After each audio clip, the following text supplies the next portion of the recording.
Welcome back to Alberta Primetime and the Monday Money Panel. Another swing for your RRSPs today. This time it was up, but will the market highs counteract the losses on your next monthly statement? And could you be paying your bank too much interest? We'll ask Russ Ratwa tonight. He's an investment advisor with Canaccord Wealth Management. Shafiq Harani is a director and senior executive financial advisor with Investors Group Calgary. And Beth Hamilton-Keene, Director and Portfolio Manager at Moore Investment Management in Calgary as well. Welcome back to Alberta Primetime, everyone. Thank you, Jennifer. Thank you. Beth, market ups and downs this month have been almost sickening. What happened today, and how long is this volatility likely to last? Well, today the markets were up slightly, which is a little bit of a relief from the volatility that we've been participating in the last little while. How long is it likely to last? Forever is the answer, quite frankly. Certainly that's a part of the package. That's a part of the territory. Volatility and risk is basically what we're looking for. We hope to get the upside of when we invest in the markets in general. Okay. Now, obviously, we want to be identifying good companies and participating in that volatility to get to an end result which is better than what you started with. Is this sort of a different generation, though, Beth? I mean, when our parents maybe started investing, or even our grandparents, it was blue chips, wasn't it? I mean, things were a lot simpler and a lot more stable back then, weren't they? Well, we could argue that there's a lot more volatility just because of the increased number of participants, the increased volume that you see in the trading on the market. So you could argue that as well. I think also right now we're seeing volatility in earnings, uncertainty, which also comes with the territory. There's always uncertainty. So in general, perhaps we're just a lot more aware of it. The technology has provided a lot more instant valuation than we've seen in decades past. Shafiq, are individual portfolios, our RRSPs, really holding their value when we go down but then back up, down, back up? Because if you have stocks that take the plunge, do you necessarily own companies on the day that those equities are rebounding? What's your monthly statement most likely going to look like this month? Not just this month, but even over the last 6 months, I think most Albertans, most people across the world, their quarterly statements are going to look down. I think you have to put it in perspective. A year ago, if our reference point is a year ago, then most people are still up over that last year. The question is, what do we do now? And when we drive into a fog, we tend to slow down. And so we need a little bit of clarity. And I think that clarity doesn't come from the mess that's going on right now, whether it be gold prices, corporate earnings, U.S. debt, European debt, inflation. I think that clarity comes from setting up a financial plan. And the one thing I would encourage, the viewers and anybody that sort of is focused on their portfolio to look at right now, that's setting up a financial plan and working backwards. You can't build a puzzle without a picture of the box. We did actually just see a box, and it was the month on the TSX. A lot of drop-offs, a little bit of gain, but a lot of drop-offs. And Russ, that's got a lot of Albertans saying, you know what, forget it. I'm done with the markets. I'll invest in real estate. I'll invest in guaranteed income certificates, something where I know I won't at least lose, even if I'm making less. Maybe I'll invest in my business, my kids' business, my friend's business, something perhaps that they feel a little more sure about than the markets. Is that a rational response? Is that a valid response? Markets short term, there's no rationale. I mean, if you're looking for a 3 to 6 month return, I mean, you're not going to get much probably in this environment. But people have spent their entire life savings, and 2008, 15 to 20% gone. So they say forget it. And this maybe is another bout of that. These declines don't happen to this degree as great as often as they should, perhaps, because it's a great opportunity. Investors should be, I don't want to say licking their lips, I mean, that'd be crazy to say right now, but they should certainly be looking at opportunities going forward with their financial plan. I mean, if you've got a 3 to 6 month window, you're not going to make much money in the markets, but if you're looking at 6 to 18 months, I'm certain this will come to be solved. And I guess there's a tax savings too with an RRSP. Absolutely, absolutely. Beth, bailing out, investing in real estate or GICs rather than losing anything, what are you hearing from your clients in Calgary?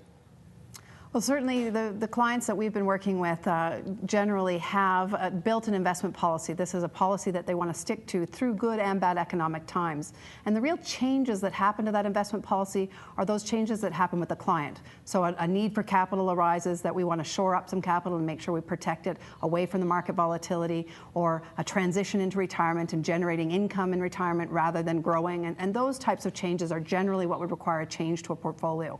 Economic cycle changes, we build portfolios to withstand those cycle changes. We build the portfolios to live through and to usually thrive during economic recession and recovery.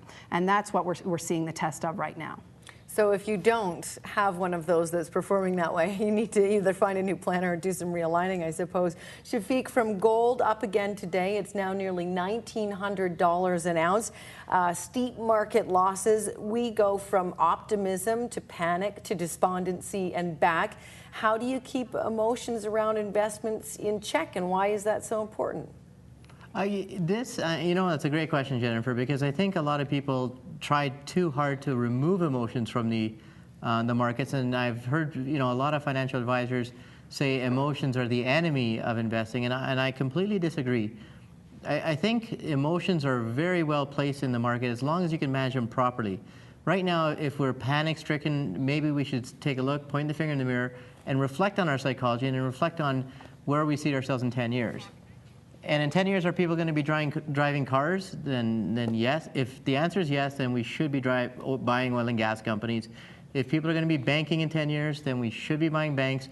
If people are going to get sick, then we should be buying healthcare companies. So that psychology does play an important part, but we do have to evaluate 10 years down the road from now. Russ, in Alberta, you've probably got a lot of clients who got into some debt during the boom years. People were spending. Everybody has debt for one reason or another. I mean, we all need cars and houses to live in. Do you have clients still paying 7-8% on interest rates when they could be maybe paying half that? Because the weak economies, the international developments that are triggering all of this market volatility, also keeping interest rates at record lows now for what looks like a prolonged period of time. I would hope there's nobody out there paying the extreme rates that you were talking about, because there's so much information 7 or 8% is extreme now?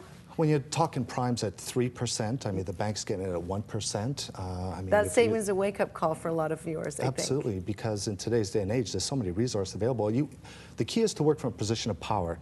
And to do that, you're either doing things like setting up your a line of credit, so when you don't need the loan, that's when it's there in place, or you're working the institutions one against the other. Going to the bank when you're in desperate needs of the funds, that's what the average person does, and that's the worst time to do it.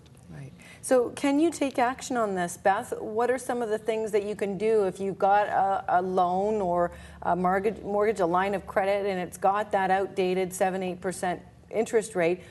How do you walk into the lender's office and get prime plus one?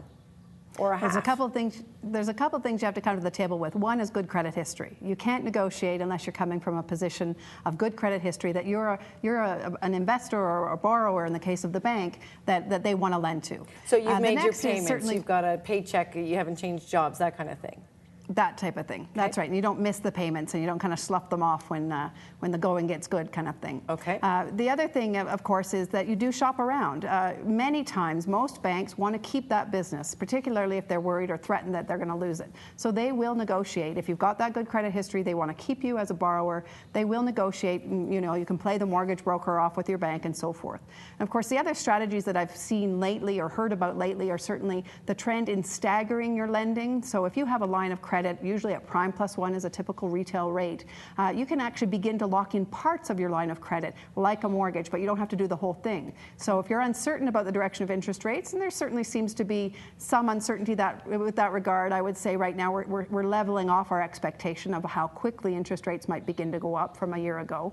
But definitely you can certainly use that staggering methodology to begin to kind of assure yourself of a lower rate for a period of time to come. Okay, and Shafiq, I guess people can be shy, but you could walk into a competitor, tell them what you've got, ask if they can beat it, go back to your bank. You can start asking for fees, things like that, discharge fees to be withdrawn, I would imagine. I mean, we have a little more room to play than we think, probably. Oh, I think most certainly, almost all Albertans do. It's not just and to add one more point onto what Beth was saying, another thing that helps is a little bit of equity. So if you have some assets, you can even use those assets as security to get a lower rate. So it's not just about being shy, but it's about being smart and making the right decisions. Sit at home, grab a pencil and a calculator, and you can figure out how much even a 3% reduction in your rates can cost. Thousands. So all you need to do is thousands. And instead of working for your money like most Albertans do, we have to learn how to properly make our money work for us. Debt refinancing is a very good start. Okay. Discharge fees, penalties, do banks consider waiving those if they're competing for business? Everything's negotiable. Okay. But again, you have to be in a position of power, and we talked about some of those points, how to do that. Right. Great advice from all of you tonight. Thank you for joining us. Thank you. Thanks. Thank you. Russell Dratwa is an investment advisor with Canaccord Wealth Management. Shafiq Irani, a director and senior executive financial advisor with Investors Group. And Beth Hamilton Keene, director and portfolio manager with Moore Investment Management. Thank you all.